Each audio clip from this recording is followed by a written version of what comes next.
You're very welcome to another episode of the Scaling Your Business podcast. For this episode, delighted to be joined by Olivia Norman, the founder of Naivilo. Olivia, you're very welcome to the show. Thank you, Rian. Absolutely thrilled to be here. It's a pleasure to have you on the show.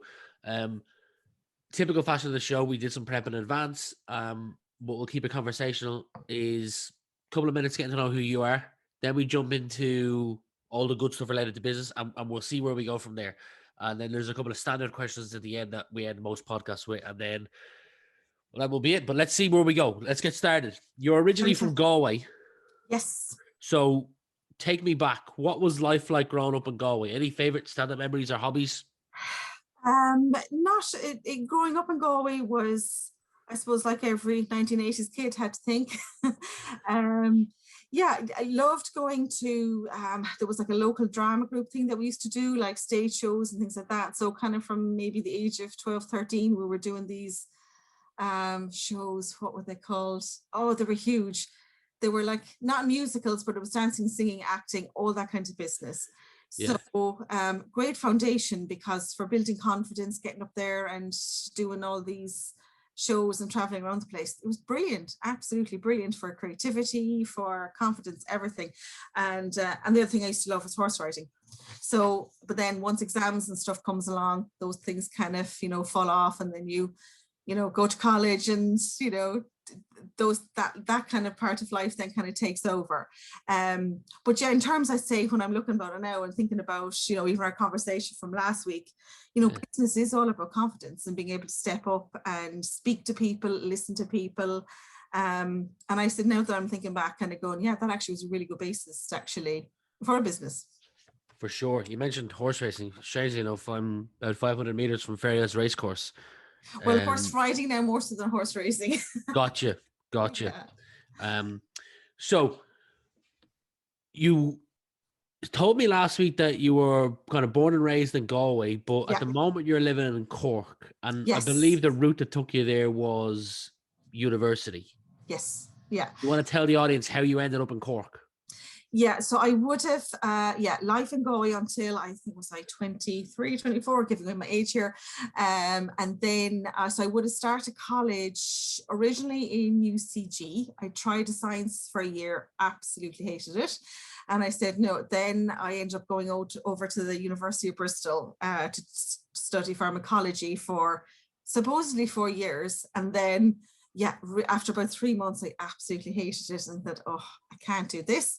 So then that's where I kind of took a step back, came back to Galway and did a recess. So looking at kind of my life now as we're talking, this is where a lot of my come back, step back, reset, do something new. Yeah. So after kind of taking away that time away from science, I was like, do I really want to do science? So I decided, let's do something completely different. And what I didn't mention before, actually, now that I think, I trained as an air hostess for 6 months. Wow. Yeah, and I went over to the UK and I talked about performing and standing and listening, and so I decided to do air hostessing because it was something totally different. And and plus my career guidance counselor at the time in school, she said, oh, for goodness sake, what is an air hostess but a waitress in the sky? And I just thought, yeah, but it'd be kind of cool, it's a nice experience. So I tried it, I went and I trained and I got a job in the UK for 6 months. And it was near the end of, I'd say, an amazing summer with a bunch of Irish living over in London, 24-hour house. And next thing, my mum, I had completely forgotten that I had reapplied to college to do medlab, and which is in short medical laboratory science, which is the basis of where I ended up. And it was just like at the end of a conversation, kind of going, oh, by the way, something from the CA came in about medlab. You got in.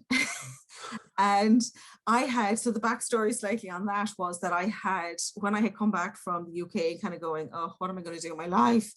I had gone out to what was then the RTC, Regional Technical College, and I gone out to the head of MedLab and I said, look, here's my results. I did, a year of science. I did 2 months of pharmacology, didn't really like college life in the UK.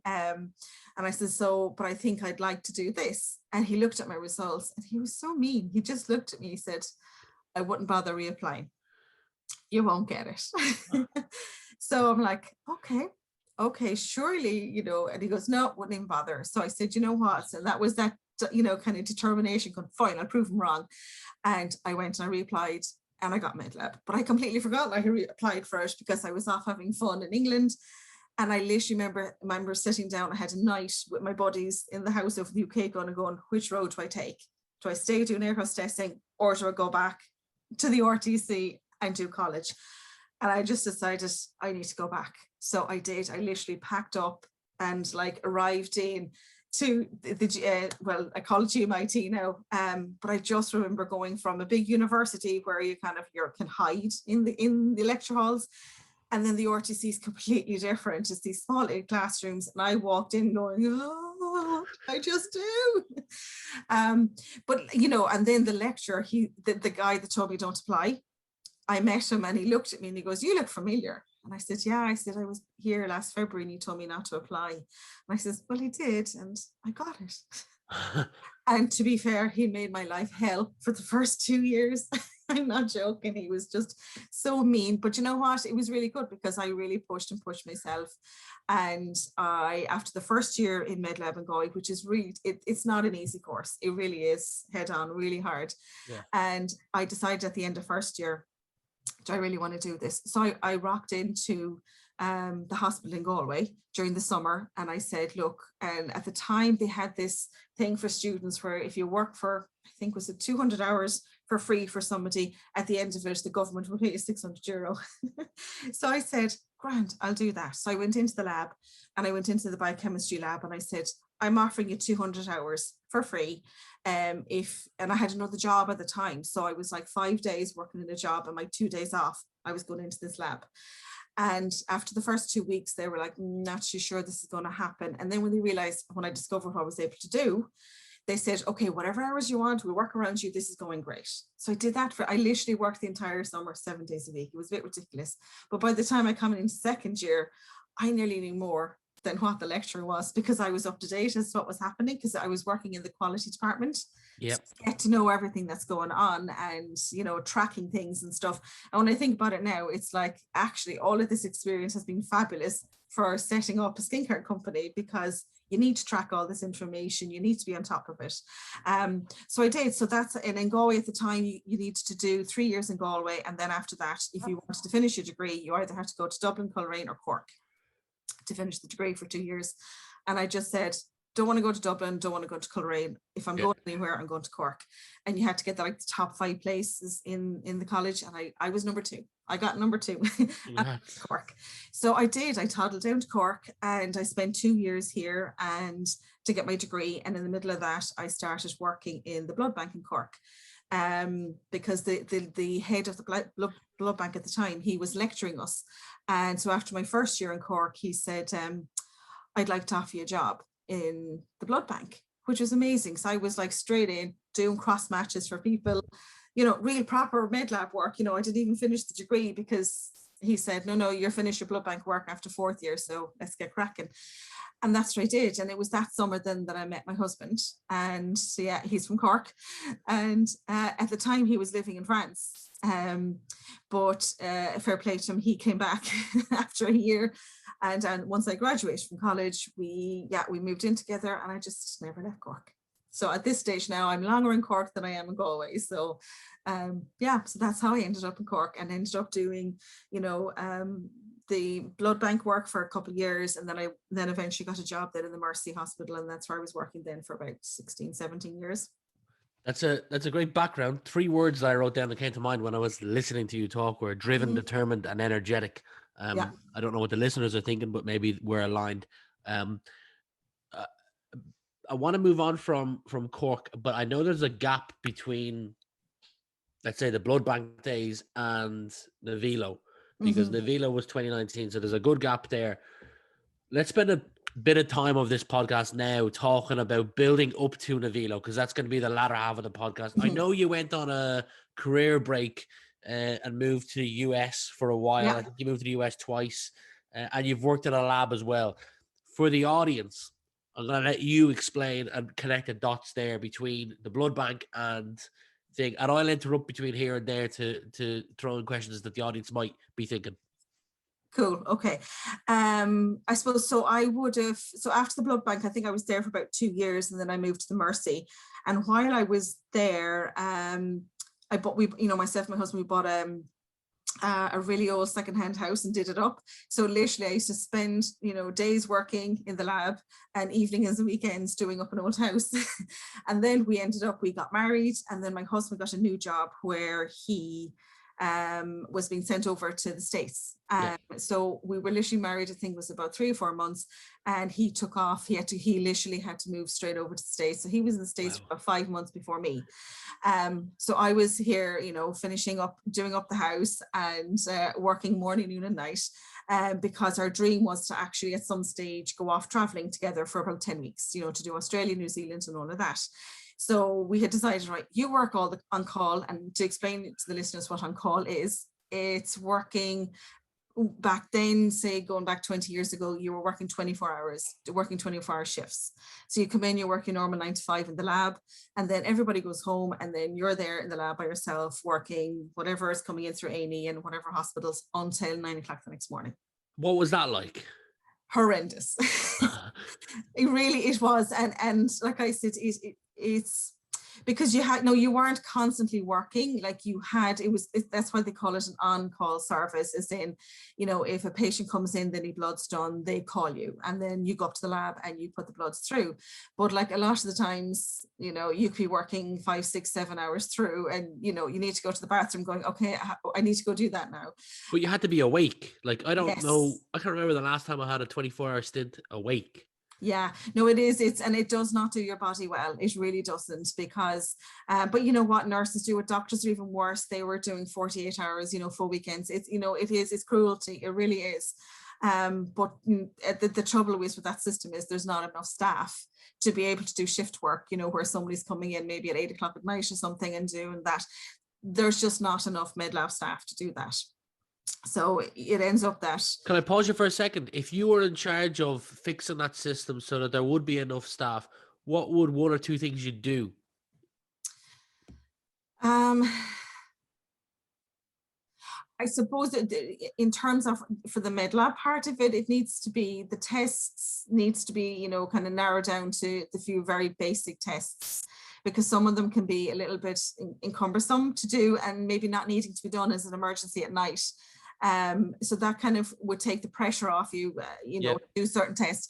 But I mean, look, it's an ongoing problem, and I don't know, can it ever be solved? Because what happens is that you have a shift work system in the hospital for, and you need so many staff. It's like with the nursing staff, they have like 3 days on, 3 days off, or, they've 7 nights on, and, that system has been there for a long time. And they have a huge amount of staff to be able to do that. But the trouble is the amount of, say for this example, the amount of nurses that are being qualified around the country, there could be hundreds of them. Whereas with MedLab, there's probably maybe 60 per year graduating. What the first thing that comes to my mind here is, take COVID, for example. There was a lot of companies that were reluctant to do any online training. And in fact, there was some that I can still think of, and their face comes to my mind, that said, we'll never do any online training.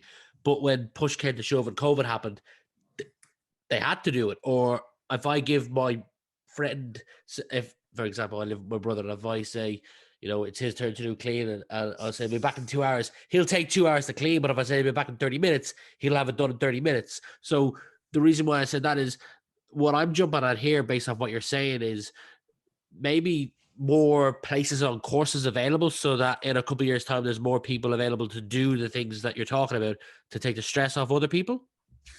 Potentially, but then there's an added problem for that when you're in this career, by the nature of the job, it's routine, and it has to be, because you have to be able to do it, because when you're doing it at night, like, you're putting stuff through and looking, going, did I just do that? But because you've done it so often that you're so, and it's like it's stuff that you can't learn off the job. You have to be in the job doing it. Gotcha. There's a sense of intuition as to, I've had it so often where I'm looking down a microscope, because the department I worked was hematology, where you're looking down at these red cells or white cells and going, I don't have a good feeling about this. You know, that's not something, and it was part of my guilt actually for not wanting to change the job, because it was like I gained all this knowledge and information just by sitting there hour after hour doing this, and to walk away from that, because that can't be, you know, they've tried to, but you can't train it. It's and all of us, you know, sitting down there, we'd pass a slide over to each other. What do you think of that? Yeah, not too sure about that either. And you know, there's that level of instinct. So yes, you can see how can we train more people up at this fast, but you can't. It's just one of these things that it's in there every day doing it. But the problem is as well with the job is they're finding it hard now to actually hold on to people. Yeah, for sure. Well, that's a big issue all around at the moment. The Great Resignation is a big thing that's floating around. It's huge. It's a huge problem. And because people get, it's not that they get bored, but you're doing the same thing every day. And like I said, which it is the nature of the job, you can't change that because it's important. So in terms of growth and development, you know, there is no necessarily growth, because there's only so many people can work, you know, at senior level and, you know, junior level, and that's it. You know, so there's no kind of going off and doing all the training and exploring, and there's just not, that's not the nature of the job. Gotcha.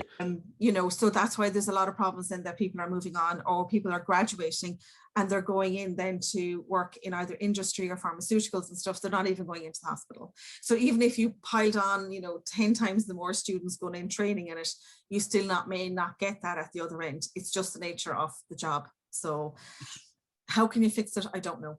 So take me back to moving to America. So yeah, moving to America. So when the opportunity came over to go to America, I jumped at it, because previous to when I was in, you know, in between the air hostessing and UCG, I had gone to America as a student. And I went over there, and like that, working in really crappy, you know, countries, I can't remember what they're called, plunge clubs. And it's really hard and just not nice. And we were the lucky ones, because we were two to a room. There was other, you know, people working in these particular country clubs, and there could have been 30 of them in like 2 rooms. It was, so we were posh, you know, we were lucky. And I just remember when I left America at that time, kind of going, and like, you know, at that time everyone was on J1s, and you're like, great, go to America, you learn loads of money on tips and blah, blah, it'll be marvelous. You know, the reality of it is it's not, because everything is expensive over there. And if you don't have a car and you don't have a degree, you know, you're kind of a bit stuck. So I left America and came back, and I said, I'm not going back until I have a degree and a driving license. And by the way, I don't think I'd fancy work, and I'll just come and enjoy it. And I manifested it in the terms of my husband got the job. And because he was only kind of there on a 3-month visa himself, because he was setting up stuff from an Irish base, I couldn't get a visa. So I just had to, you know, well, sleep, because I had done about 6 months of permanent on call. So I went over to Boston, and, you know, we stayed near Harvard, the university, and I just loved just walking through it and seeing life and America, and going to the coffee shops. And it was just a different pace of life. And, you know, we were able to go, you know, skiing, you know, driving 2 hours up the country, and we went skiing, or we went kayaking. It was just a fabulous experience. And we really, really enjoyed it. And then we ended up coming home for a couple of months because of the job. We had to go back again. And then my husband was working with MIT, you know, or not MIT, sorry, it was MIT first. And then there was another company, a bigger one down in Baltimore. So, and he was working with them, and the same, we were going over for like 6 months, and then that went to 9 months. So I decided, sure, I'm at home, I'll train as a life coach, because it's something I'm actually quite good at. So I decided to do that online. And again, all of these were kind of all building and, you know, directing me into having my own business, because all these skills I see now are so valuable. You know, they're the ability to ask questions, to talk to your customers, to see what they're wanting, what they're needing. And all of this was, you know, I was building up to this, you know, as I was going on in my life. So eventually we came home because we want to start a family. And so we had my son, believe it or not, I can't believe he's now 15. And so we settled back in Cork. And then I was back in working in the hospital again. And after about, I think was it when I had my youngest son, Caden, we had that stage, we had decided we wanted to move to the country to build a house. Yep. So I was still working in the lab all the time, and my husband, to be fair, he was still traveling over and back to the States, like for 1 week a month, which was really tough when you've got tiny little kids. And he's gone, and every single time he went on a trip, somebody ended up in, in South Dock. It's like, here we go again. Anyway, so sure, look, you look in hindsight going, thank goodness got through that. And then by the time then my youngest little boy, who was 9.5, he, bless him, went through hell. He was born at 25 weeks. So everything that could go wrong with the preemie went wrong. The other pregnancies were fine. Couple of issues here and there, but nothing major. I did not expect on the third baby to be sitting in an ICU with a little fella who was born at 2 pounds, and we were literally, sitting hour by hour waiting. Will he live? Will he live? Will he live? It was the most, horrifying experience for sure. But did it show me resilience? Did it, my goodness, he taught me so much. And he also taught me, don't plan too far ahead. Because, dinner, we went out for dinner, myself and my husband. It was his 40th birthday, and we went out for dinner, and I'd been having these Braxton Hicks, for the last 2 weeks, didn't know really what was happening. And bless my husband kept saying, mind over matter, you're fine, you're grand, your mind over matter, sure, they're just Braxton Hicks. And then by the time we went, I said, right, we'll go out for dinner. We were out in Kinsale for dinner, and halfway through dinner, I just went, I need to go outside. And I don't know what it is about, pregnancy and labor. You go outside, have some fresh air, and it hit me so strong going, no, this is labor. So I went back in and says, no, we need to leave right now. So we did. We left the restaurant at 9:30, and he was born at 10:30 by emergency section. Wow. SUH. It was the most, if you videoed it, you wouldn't believe it all happened, but it did. But he came out and he was battered, black and blue, don't know why. The doctors don't know what happened with him. They didn't expect him to pull through, whatever, but he kept doing it. And every day he kept pulling through. His bowel burst, he bled into his lungs, you name it. This poor fella, it happened to him. But I'm always a firm believer in miracles, and I just kept believing. I said, no, he's going to be fine. He's going to pull through. Yeah. I remember having the conversation in my head and sitting, and I had 2 roads to choose. One was a white coffin, and the other one was a healthy, strong boy. And I just remember kind of forcing myself, make the decision and let him guide me. And I went up to him, and I just said to Kate, and I said, look, you don't have to do this. You've battled enough. If you need to go, you need to go. And this is now, he was day 10 at this stage, was he? No, he was a week old. He was a week old at this stage. And I had to go. They had this, I call the milking parlor. So apologies now to listeners if they're a bit allergic to all of this, but I call it the milking parlor because it's where you're sent as a mum to go pump, to feed, to get all this food for these tiny little babies that you don't know will they need it or not. It is the most horrendous kind of situation you'll ever find yourself in, but you just take it step by step. And I remember I had to go in and I needed to go pump, and I literally, went up to him and, touched his tiny little hand and said, you can go, don't hang on because of us. But I said, here's the deal. If I go in there and I'll do this, and by the time I come back, if you're still here, I'm here. We're doing this. And I went in and cried and cried and cried, and came back out, and he was still there. And I said, okay, we're doing this. And from then on in, it nearly got worse. And they were about to, basically, long and short of it, they gave us a choice to either hold him as they turned off his life support or leave him in the incubator. And I just said, no, I need to touch him. I said, if this is where we're at. So they pulled him out, and bless them, it took them 45 minutes to do so, between all the tubes and whatnot. And I held him and I smelled him, and I said, oh my goodness, he actually smells like a baby, because he didn't look like one. Yeah. And I just thought, and I actually thanked him. I said, thank you for the last week.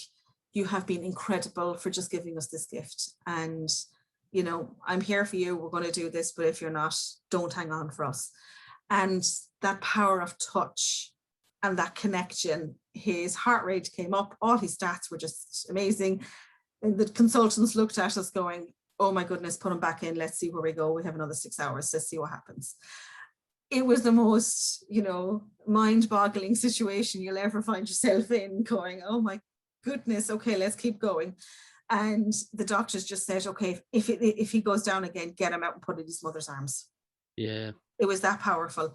And like, I know, and this is why why am I in skincare? Because that power of touch and connection is so important that I said I was in a life or death situation with my son, and he pulled through because of it. So long and short of it, he got himself up to Crumlin, ended up having about 3-4 operations. And like all of that was really tough, time, but he pulled through. And he is the most incredible, amazing little fella you'll ever find. Well, you got to give us an update of what he's doing now. How is he at the moment? He's 9.5 and he is incredible. I mean, they, bless him, the doctors are still shocked by him. Any hobbies? Everything from gymnastics to soccer to, surfing. He's a little surfer. Like everything, absolutely. I mean, you look at him and there's no way you can say that there was nothing wrong with it, that he had that journey, bar all the scars in his body.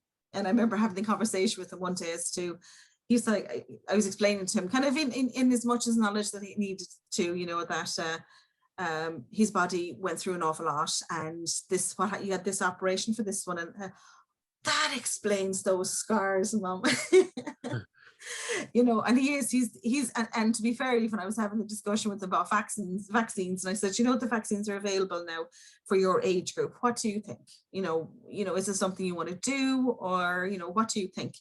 And he said to me, to be fair, Mum, I've been through quite a lot when I was tiny. I think I'll be grand. And I mean, I just looked at him going, yeah, you're going to be more than grand. So yeah, he's perfect. He's absolutely perfect. So, well, shout out to Caden, but Caden's not your only child. You have 3. I do. And you mentioned to me when we were talking last week that there was this, I branded it as a pivotal moment from working in a lab to moving over to Naivilo. And one of the pivotal moments was, you had just said to me there around not planning too far ahead, but also a story with your daughter. Mm-hmm. And that kind of opened the jar of like, I'm going to continue to go full force with Naivilo. So before you tell me or the listeners the story of your daughter, do you want to explain in 60 to 90 seconds what Naivilo is? Okay, so Naivilo is a skincare brand. It is, and I'm focusing on prebiotics. And the prebiotics are amazing at helping balancing those microbiome, if you want to call them, bacteria on your skin. And my firm belief is that, help balance that and your skin is really, really happy, because that microbiome on your skin is like your first defense. And so I focused on the underarm area for the moment. And I created an because I have an underactive thyroid, and that actually has a real effect on everything in your body, metabolism and what goes in and what goes out of your body. So I used to always struggle with body odor, and I really didn't want to be putting on chemical stuff on my skin. And after trying lots of various different brands, some of them burned, some of them were good, some of them weren't great, and I decided, okay, let me take this on. And yeah, I created a whole prebiotic deodorant in 3 different scents. And also I wanted to go a bit deeper, and I created then a detox paste, which is fantastic at kind of giving a deep clean to your underarm skin. Amazing for your face and also for your feet. For people with issues with smelly feet, it's the same problem. If there's a smell, that means there's an imbalance of bacteria. So my whole thing is bring back the nice balance of the bacteria and your skin is happy. But I wanted to kind of exclude things like sodium bicarbonate, because when I found I used them long term, it burnt my skin, and I really wanted this product to be really suitable for the most sensitive skin, in terms of for kids, for people going through cancer, chemotherapy, or anything really. And I said, if I can help them, I can help everybody, So that's what I did. I took 18 months to create this particular formula. And so it's been really kind of on the market, probably more for the last year. And I had an amazing conversation with, some of my customers yesterday. I did an amazing walk down in Dungarvan, and they're users of Naivilo. And it was so beautiful, because there was one lady had said to me, she said, it's more than just a deodorant. She goes, I can't explain to you why, but she says, I'm sitting there in the chemo ward and I'm so happy and confident that I have Naivilo on and I don't smell. She goes, I've given it to my friend beside me, because she said, how do you not smell? Because with chemo, you have chemicals going in, keeping you alive. They need to come out. So she said she went and she gave her some, and she says, here, try this. She's now using it. And then she said her sister wanted some, so she's using it. So she said, you're in my life, you're in my friend's life, you're in my sister's life. And now she said, as of 2 weeks ago, she goes, you're in my niece's life. She just turned 10. Her body is now really, she's gone through a tough time with the whole smell and hormonal change. And she said, now Naivilo is her life. And she said, it is beautiful. And she says, I can't thank you enough for what you've done. So amazing. I'm going to leave links, depending on where people are watching or listening to this, in the show notes to visit your website. And any other links you want, we can talk afterwards about what you want included. But there's a great story your daughter told you in the car one day about yes. Naivilo. Do you mind Yeah, telling so this story? yeah, no, my daughter, she's at the time she was 8.5. And I suppose I was kind of really in a situation at work where I was struggling between running, racing, looking after 3 kids. My oldest fella, who's now 15, was mad into competitive gymnastics. So we were literally constantly running. And I was coming to a stage where I said, I knew I needed to make a change. But that September, before I decided to kind of take a step back, Lily hopped into the car and I got this waft, very familiar waft from her. And she was 8.5. And I have to say I was heartbroken because I'm like, really? Now at 8.5? And I knew this is the start of puberty. And I said, but at 8.5. And but I didn't want to say anything to her. And she didn't need to, because she said, Mum, she said, I need your help. And I said, yeah, why? And she said, I really smell. She said, can you make me up one of your magic stuff? Just to back up on that, I had been making the deodorant for myself because I had gotten a gift about 6 months previous to this from a friend of mine. It was like a bar of deodorant, which was actually working quite well. But the trouble with the bar, every time I put it on, it just fell around the place, and it was just, it just wasn't working. And of course, me being me, was like, I can do something better. Googled a few recipes, created a different kind of a cream version. And it was this one that Lily was like, please, can you make me up, your own one? So then, because she was 8.5 at the time, I added a little bit of this. It was Bare Minerals, glitter eyeshadow. And she loved it because she said, oh, I've got glittery pits. And it was just so lovely seeing that element of, she was helping herself and being proud about it. And then she was kind of saying, oh, great, I don't smell anymore. This is great. So it was about 2 months later after she was using it, and she was only using it like once, twice a week, and she said that when I decided that I really had enough of the running and racing and I want to do something different, and I took a career break, and I just said, right, what now? So this was October of that year in 2018, sorry. And she said to me, Mum, why don't you just do your product? She says, the deodorant that you make for me, and it's working really well. And she said, there's plenty of us that are stinky minkies that could do with it. So I said, you know what, let me see. And literally in that moment, I sat down and Googled, female entrepreneurs or something in Cork, and the Rubicon Centre came up, and in Cork. And that was my first step into testing, do I want to be an entrepreneur? Do I want to start my own business, and what does it entail? And that was fantastic, because it was 3 weeks, 3 evenings a week, 3 hours. Yeah. And like, there were the questions, that we spoke about last week that I had to answer for myself. What was the problem I was solving, and would somebody pay for it? Yep. So for those 3 weeks, I went into different shops, and I asked them, do you sell deodorant? What problems do you have? Have you customers that come in? What, did a bit of research, and there's definitely a need for it. But it was, a lot of the times it's too hard, or then it melts and it gets too soft. So it's like, okay, so I kind of need to do a bit of a, Goldilocks situation on it, figure out how to not make it runny and not make it hard. But at the end of those 3 weeks, I had 2 men come up to me who had bought the product, and they said they loved it and they were happy to buy it. So I knew I had a problem solved, and they were going to pay for it. So then the next step from that then was, I went on the next program. It was, starting with Rubicon, it was the Excel program, and that was like one Saturday a month for 6 months, which sounds, now when I think back of it, it's like, for female entrepreneurs, giving them the chance to kind of have a job during the week and look after kids, and then one Saturday a month was dedicated to starting a new business. But it was full on, because there was marketing research, there was, financial research, there was a tremendous amount of work. It was an amazing, opportunity to really test a business. So I did that, and I suppose one of the other pivotal moments for me, I think, was the January after I had done that first course with the Rubicon. I sat in a cafe and I just said, right, do I want to do this? Do I want to actually go down the line of creating a product, making it, you know, selling it online, doing all of that? And I was really kind of going, am I able to do this? Yeah. And then I sat and out, there was, I'm a huge believer in like universal signs.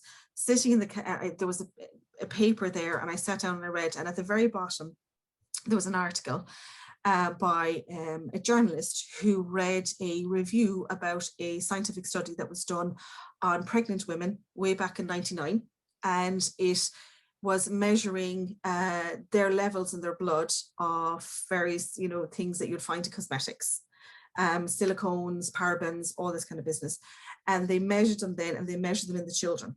And as the children were like, you know, 8, 9, 10, whatever, they measured them. There was obviously certain criteria they were looking for as to when they went into puberty. And in this article, it just struck me when I was reading it, basically the results of that. It was over in the University of California. They discovered that the higher the parabens levels, and it's like everything from shampoo, toothpaste, deodorant, it was everything. It's, you know, it's kind of hard to narrow down which one, but the higher level of these parabens, which they were able to dictate in the blood, the sooner that the girls went into puberty. It actually brought on puberty anywhere between 6 months and a year and a half. Now, to put that in perspective, you know, in my day going through, you know, there was girls maybe like 13, 14 starting their periods, but now push that forward, they're now 9, 10, 11. Wow. Which, there's a huge difference between a 9-year-old and a 12-year-old having these changes in their body.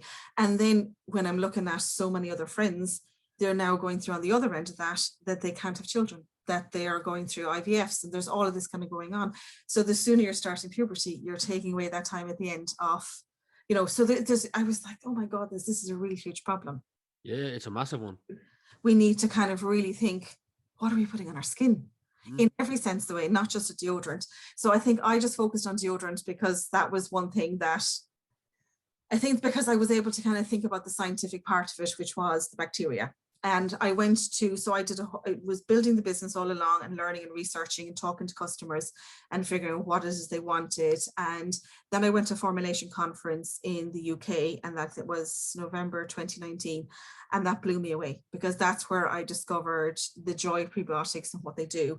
And I taught, and because I had that scientific background, I was able to talk to these guys that actually tested it. They had done their own testing of it, and I was able to question it and query it.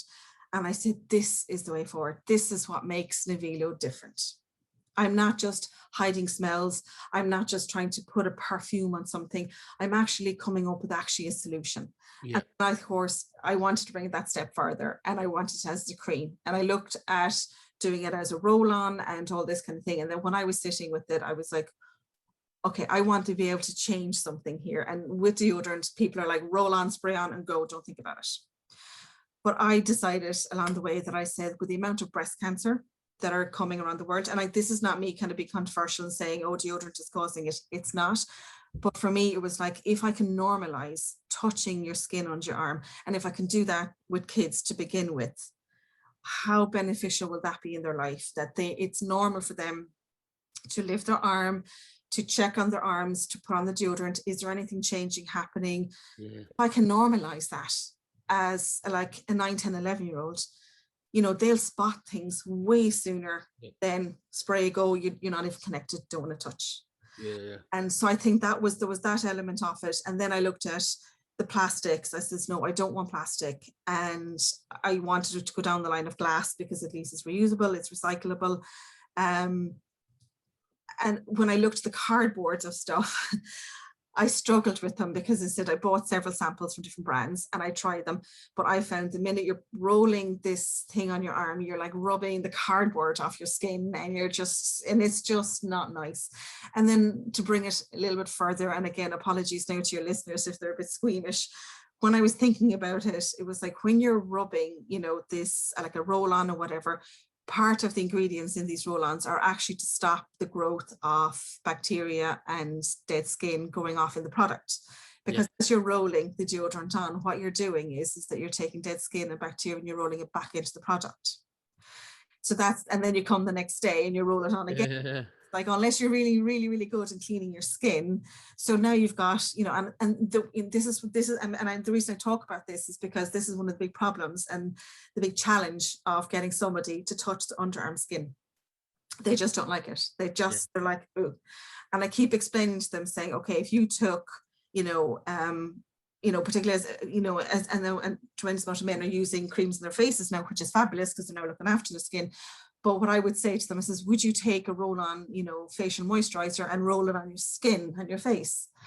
And even if your face was dirty, and then you roll it on again, would you do that?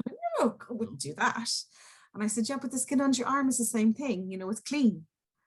So why not touch it? And like, I suppose my passion is because the importance of touch, the importance of connection with your body. And I says, when you're dealing and speaking to all these amazing cancer survivors, particularly breast cancer survivors this weekend, they were afraid to touch their body. They were afraid to touch their scars. They were afraid to touch their skin. And there was an amazing, she's a physiotherapist that I'm now kind of like, linking up with, because she adores Naivilo product and what it's doing, because it's so well. And it's bringing you the opportunity to touch your skin every day. And she said the power of that, she says, you have no idea what it does to a person, because if a part of your body has been cut off and taken away, there's a disconnect with it, and you don't want to touch, you don't want to feel. Whereas if you're bringing in something like a deodorant, it's like, well, you don't want to smell, so put this on and rub it in and connect. And then that's where I brought in my little mantra cards that I now sent out with my product, to give the opportunity to give that person that couple of moments in time to apply the deodorant and recite the mantra. And it could be, I see and feel love everywhere I go today. And for me to do that, and if I could get that little beautiful habit into a little 10 and 11-year-old who is connecting with their body, connecting with that sense of wellness and that mantra in their mind, I said that is a powerful way to start life. So from listening to the conversation I was having with you last week, I was sitting here, what is the ethos of my company? It's a skincare company with prebiotics. I'm doing, really doing a lot to try and figure out how can I bring the most natural, cleanest products to the market that does you well. And I came back actually, that medical oath that the doctors take of first do no harm. And I sat with me and I went, that's what Naivilo is about. First, do no harm. And do no harm in the sense that, blocking your pores and stopping your body from sweating, it's not helping you. Your body needs to control its body temperature. It needs to get rid of, toxins in your body. So blocking it up is not the problem, it's not a solution. So first, do no harm in terms of allow your body to do what it needs to do. The product will work really hard for you. It's going to help balance out the bacteria in your arms. So it will reduce that level of body odor and, kind of take away that sense of, oh, I smell. Then the mantras are there. And again, first, do no harm, in terms of the language we use to ourselves every day. It's like we're our worst enemies saying, oh, you look puffy, oh, you're this, oh, you're that. And I'm like, oh, again, think of those thoughts. First, do no harm to yourself, and then bring it back into the product itself. It lasts quite a long time. Like the jar, 60 ml jar, could last you anywhere between 3 and 4 months, depending on whether you're using it every day or every second day. So again, you're not putting all these roll-ons and sprays into the bin because they just get binned. There's no recycling of them. So I thought, if I can stop harm because people want to stop body odor, why do these things need to end up in the sea? Because I want to stop smell.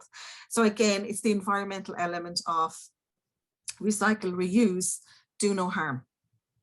And so that kind of, from our conversation last week, that's what my skincare company is about. It is about first, do no harm. And when I was having the conversation with these, like I said, amazing women, and they were genuinely, they actually thanked me. This is because you're giving us the opportunity to connect with our skin.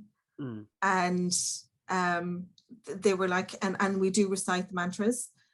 This is not something that's added to other products, but it brings that ritual, if you want, in the morning or afternoon or evening or wherever you use it, And it just really kind of helps ground them there in that moment. So that is what Naivilo was about.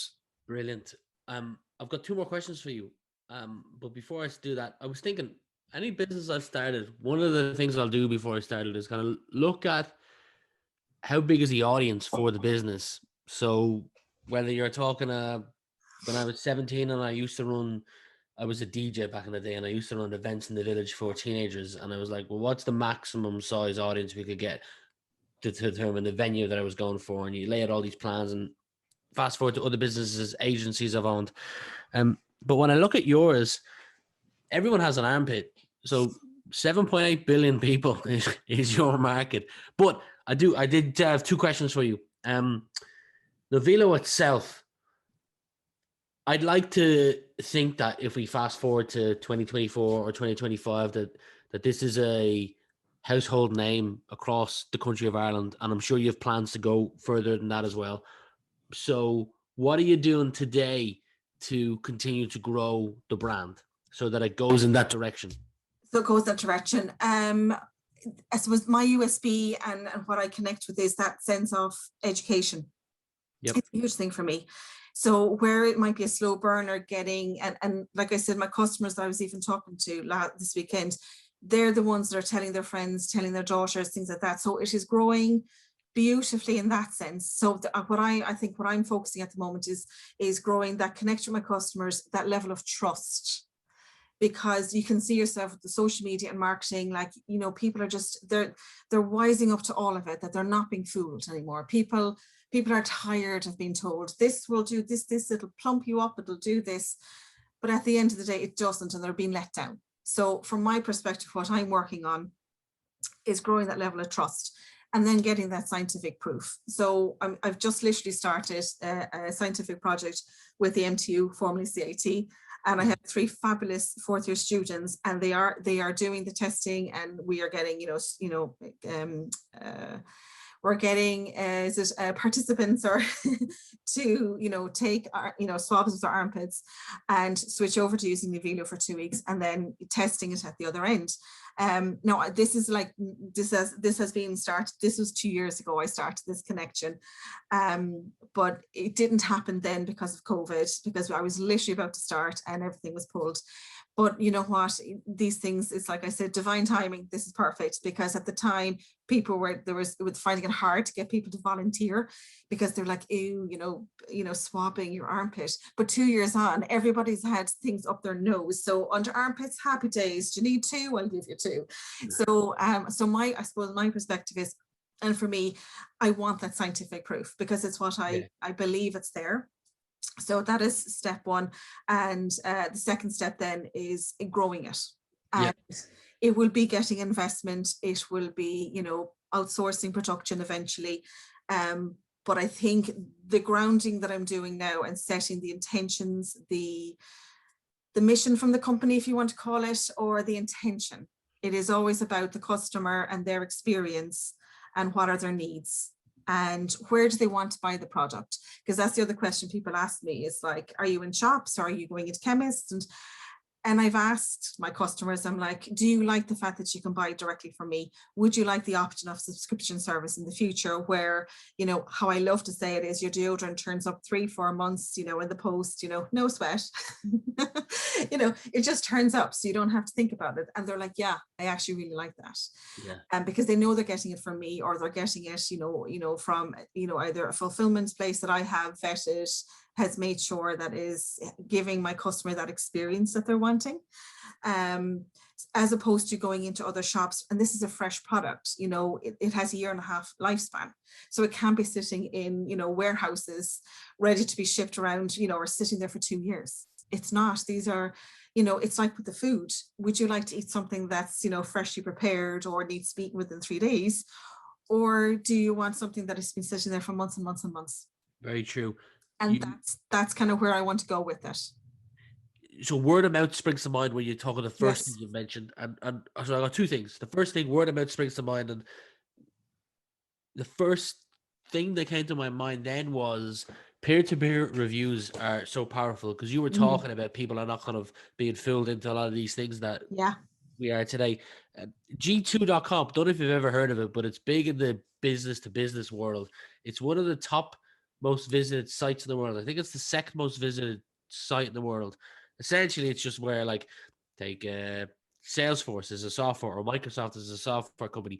People could go on and review that as a customer. And then if someone else is considering buying Microsoft, they could go on and look at all the reviews. So all the companies are on this, and it eliminates, it kind of gives the control to the buyer, because they can go on and look, and then they can ping the person a message asking, questions that they want to know. So they come to the salesperson's call with a ton of data that they already want to know. So it's not the salesperson doesn't have that kind of leverage that they used to have. The second thing you mentioned, and I'm happy to talk more of it off air, but you said investment, and I'm not going to push anything at you, but two things to mind. You'd be mad not to enter EY Entrepreneur of the Year for Cork in 2022 if it's not closed. Just from a purely networking point of view, and getting the name of your company out there is massive. And then there's a group called Scale Ireland. They're from Dogpatch Labs. They're actually taking applicants at the moment for a 6-week kind of I can't think of the right word, but you can check it out. I'll leave the links below if anyone else is interested as well. And the guys involved and the girls involved in that are phenomenal. From just a connection point of view, from a networking point of view, it's great as well. And a lot of the connections can help spread the word of this product. So definitely worth taking a look into those two things. The final question I have for you of this podcast is, what does success mean to you? This is a conversation I've even been kind of talking to my accountant with. I know, and even talking to my customers this weekend, because they're saying, "Oh, how's business going for you?" And I said, "You know what? I said, I'm looking at how fast I want to grow this." And I said, I could easily, get investment, go, take out big loans and really push this and get this everywhere. But when I was talking to my customers and I was saying, where do you want to see this? Do you want to see this bombarded all over Instagram? Kind of a thing. And they're like, no, we love the way you're doing it, and it's growing and growing and growing.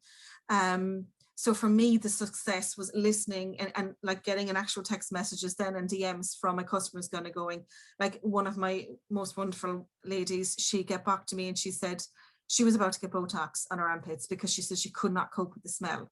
Wow. And she said she found out, to be fair, she found me on Instagram, but it was an Instagram live that I was doing, which I love doing, and connecting with other various different people that are in this business with being genuine and trustworthy. And these are the people I want to connect with.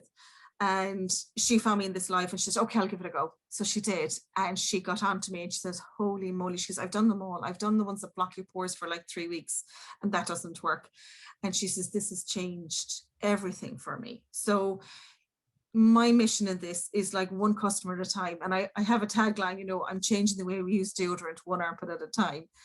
And it kind of is that, because it's education, and these things take time, and I can try and push it and rush it, but I think at the end of the day it's like I need to kind of stay authentic to how much work I can do, and like part of me kind of thinks, okay, and this is no offense to any male entrepreneurs out there, but they may not have the same question of, oh, I have 3 kids, so there's only so much I can do. Yeah. As a female entrepreneur, I do. And like I said, I have, a 9, 12 and a 15-year-old, they're at a beautiful age where they still want to hang out with me and do stuff. That's a good thing. Which is amazing. And my husband and I have worked so hard on that to create that environment for our kids. But I'm no good to them if I'm exhausted. And yes, I can grow it and grow it really fast, but to who loses out here? So for me, it's like continuing the road I'm doing, building trust. And I said I've entered in quite a few different competitions. And like I said, with the beauty shortlist, it's in there again, and that'll be coming up in March. And again, so this is external confirmation that this product is doing what it's doing. And I've already won, a Wellbeing Award. It's, as a free from, is a finalist in 2020. And that was the first product I've ever tried entering a competition, and it got through, and by experts. So for me, it's like continue growing the trust, continue developing new products, but they would take time to come out. And I said, I always go on the instinct with this. Who I do business with is really important. I need to like them. I need to be inspired by them. And, you know, if you're to bring this kind of product and business further, I think it has to have that, you know, ethos deep down for everybody. First, do no harm.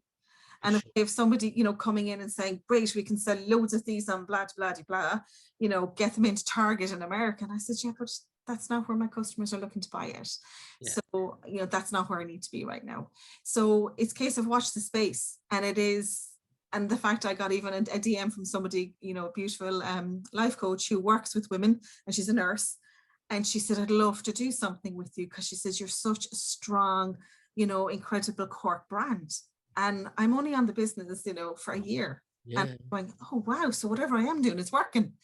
And, but it has to work to my authenticity, because I'm not here to be, you know, trying to fool people. I'm here trying to, you know, empower them and inspire them as much as I'm inspired and empowered by other people. So for me, that's the ethos. First, do no harm. I'm a big fan of that. Yeah, and keep doing what I'm doing, and do as much as I can, and as much as I can, given where I am in this life at the moment. And I said, look, there'll be a time where the kids will be happily gone and only want my money. So when that comes, you know what, then I can throw the bucket at it and say, let's, you know, but you know what, it's, you know, my counter keeps reminding me, he said, what you've done in 2.5 years is amazing. He says, normally there's teams of people. For sure. But don't, you know, your level of success is not necessarily the amount of sales you have. And for me, it's like sales will come when people are trusting and experiencing the product and hearing about it in different ways. And that's the way I'm going about this. I love it. Olivia Norman, the founder of Naivilo, it's been an absolute pleasure spending the last hour with you. I wish you nothing but continued success. But for today, we'll end it there. Thank you so much, Rian. It has been an absolute joy.